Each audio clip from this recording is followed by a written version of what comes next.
the battleground Bihar. Now, the state saw the highest ever voter turnout of 64.66% in the phase 1 of assembly polls on Thursday. Begusarai registered the highest turnout at 67.32%, while Sheikhpura recorded the lowest at 52.36% till 5 p.m. Now, earlier, the highest voter turnout for Bihar Assembly polls was 62.57% in 2000, and since then, this has been the highest. For Lok Sabha elections as well, the state's highest voter turnout was 64.6% back in the year 1998. Now, yesterday, Bihar's 121 out of total 243 assembly constituencies voted in a crucial triangular contest between NDA, Mahagathbandhan and Prashant Kishore's Jan Swaraj party. In this, Chief Election Commissioner Gyanesh Kumar thanked the voters of Bihar for coming out in such large numbers and as well as poll workers for their dedication.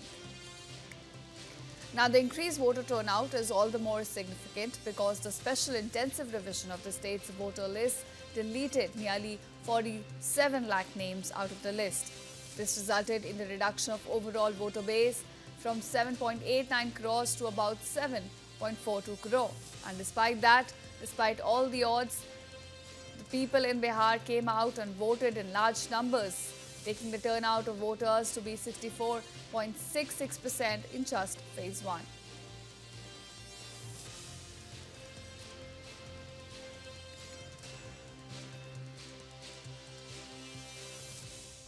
The first phase of polling in the state of Bihar is over, and the voters' turnout percentage till now has been recorded at 64%. Now, this is the highest voter turnout percentage in the history of polls in the state of Bihar. Now, all the political parties, whether it is the BJP, whether it is the JDU, whether it is Congress, RJD or Jan Swaraj party, all of them have expressed extreme happiness looking at the voters' percentage. Now, all the alliance, whether it is the India Bloc or whether it is the NDA, have shown extreme confidence that they are going to form the government. In fact, Prashant Kishore from the Jan Swaraj party, in fact, he said that the voters' turnout percentage, which is around 64%, and it is the highest in the history of the state of Bihar.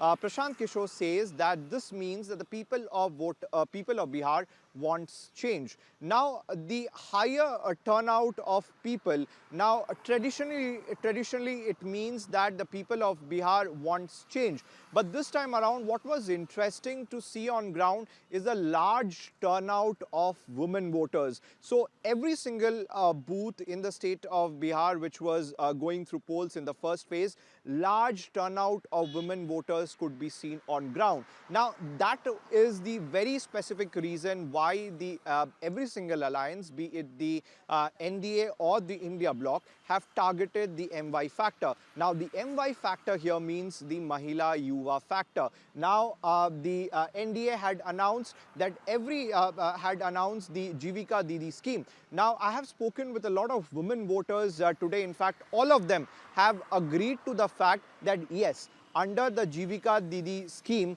they are receiving money from the NDA government, from Nitish Kumar, and they are getting the benefit from the Nitish Kumar government. But they also pointed out that they want to also secure the future of their next generation. So in order to do that, the government needs to create more job opportunities for the youth. Now, this particular point also has been highlighted by the India Bloc. In fact, time and again they have been attacking, stating that in the state of Bihar under the NDA rule, there has been a lack of job opportunities, there is shortage of industries, and that is the reason why a lot of people have to migrate from the state of Bihar to other states to get job opportunities. I think if you look at the whole idea of vote chivalry, it effectively means in our lingo, in our disciplinary lingo of social sciences, what we call disenfranchisement. So if you look at historically, in a state, caste-ridden hierarchical feudal society, wherever Brahminism, I'm not talking about Brahmins, the order has been completely neutralized in Bihar. Thanks to the rise of what our colleague Jeffrey Lott, a French political scientist, calls silent revolution. So imagine in a landscape both in the memory landscape I earlier referred to, Maila Achalam Fanishwanath Renu, and cut to 2025, where the silent revolution is consolidating in terms of women agency. So therefore, this disenfranchisement logic is probably, mildly putting it, is mistaken. There is no evidence, hard evidence on the ground. It can really make voters angry or mobilize perhaps women who are coming out in large numbers, looking at the statistically 3-4 elections, the gap of 5 to 6%, which political scientists, my feminist colleagues say, gender parity. So imagine in a landscape of gender parity, you are talking about vote chori. So this is my response, a more substantive response. So therefore, they need to rethink about vote chori. They need to, focus more on, electoral enfranchisement, going down to, EBC and Dalits. If you just come to Barachatti and the places where I was talking about in one of my pieces, based on the luminosity study, satellite data study, the Naxal, wherever Naxal hubs have become, growth hubs in Bihar, led by women, So I spoke about in the morning also the civic and associational infrastructure. Do you think that given this robustness in the Panchayati Raj and the civic engagement platform, there is a possibility of vote chori? I'll stop here. Santosh, is this going to breach 65%? Mr. Singh, Santosh, is this going to breach 65%? Yeah. 70%? Can you hedge a bet on this?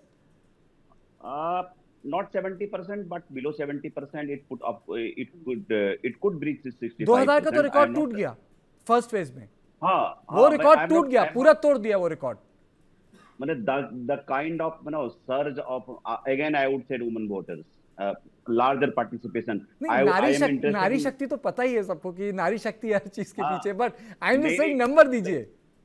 नहीं, number मतलब आपको 65 से ऊपर हो सकता है, आप तो सारा सब कुछ इलेक्शन कमीशन के पास है. लेकिन मैं एक छोटा सा पॉइंट करूंगा. I covered SIR twice, did 2 dozen report on SIR. It didn't ask me a single question on SIR. See, I told you at the beginning of the show, don't hold grudges. If you want to come in, just raise your hand, Santosh. We have known each other for so many years, and I'll say, okay, please. Karthikeya, just one. He's behaving like election commission, No. He's behaving like election commission. There was Ghuspatia versus vote chori debate, and neither camp could prove it. The election commission could not show us one foreigner. If at all there was a foreigner, that was a Nepali woman married to Indian man. They could not show it. I covered Simanchal, or whole district of Simanchal. Of course, they had their grudges. Congress got its flags back because of the SIR campaign, but they did not capitalize on that. They could have, only CPI ML could produce some examples, not Congress, not even RJD. So and BJP, which has been I think indirectly trying to polarize votes on the line by saying Ghuspatia.